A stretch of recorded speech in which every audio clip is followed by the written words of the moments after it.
My name is Shea, and this is who I am. And I also played in the CFL. I played 8 years in the Canadian Football League. I was named an All-Star. I won 2 Grey Cups.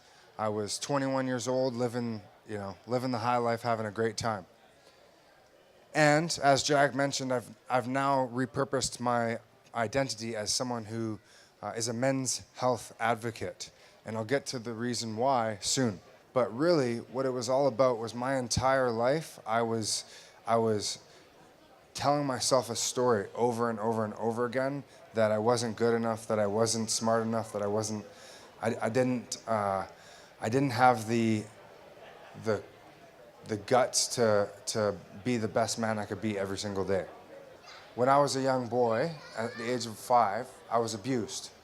And it really made me scared of the world. It made me scared of interacting with people on a daily basis. It made me scared to really be myself.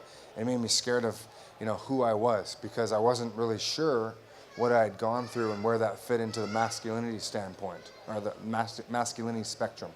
I'm thinking of like, okay, I'm not going to look this person in the eyes, and that's not something that I understood about myself until later on in my life, but I realized that I was like horrible at eye contact and that I was horrible at, putting myself out there in social interactions. I played the too cool for school card. You guys know that professional football player, too cool for school. I'm not going to do that because I'm just chilling and I'm cool. In 2011, I got a concussion that was really, really dark and deep for me. I spent 3 months in my apartment in Montreal, and I was lost in 2011 when I was frightened and scared and lost and searching for some semblance of belonging. I didn't feel like I was a part of the team, and I was in Montreal by myself. And so I was self-medicating and trying to make myself feel better, and that's what scared the heck out of me, because at that point in time, I'm reading all these articles online and seeing all this stuff on TSN about these guys taking their lives, and I'm literally 2 steps away from that. What I do is I have conversations with men that need to take care of themselves, because now I'm a dad. And I want to embody those traits, that mindset of like, health is something that you commit to on a daily basis. It's not something you do when you're 50 and you need to go to the doctor because something's wrong. It's something that you do every day, slowly but surely. Burger with salad, not fries, right? Okay? And there's small steps. There's small, tiny steps that you decide to take each and every day that are going to enable you to be that great man down the way. They're going to enable you to be around. That's the thing. You can find a passion that you can take on the road with you. You can find a passion that you can associate with other people. And really, if it's knitting, then find a knitting group and be cool with that. If it's painting, find a group that paints. Buy a canvas. If it's cooking, there's cooking schools all over the place. It's about a decision. Right? It's about a decision that you need to make to be happy by taking those proactive steps each and every day.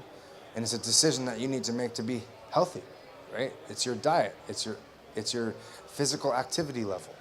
And if you're, driving trucks all day, every day, you know what?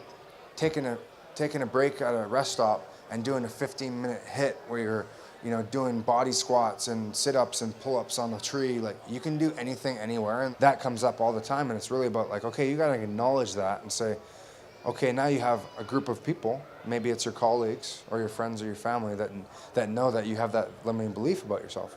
Now it's about stepping into that and saying, hey, I am smart enough to do this. I can do this role, and I'm going to. All these different things come into your life that affect your being, that affect your energy, that affect your juice. And I want everyone to find something that gives you juice. If it's getting out of the car and stretching and going and yelling at the top of your lungs, then do that. If it's going in and eating something healthy or brewing a coffee, someone said coffee back there, you did, didn't you, Annette? Then go do that. And really, it's about taking those steps each and every day to understand more about yourself so that you can passionately, purposely get up and go after it.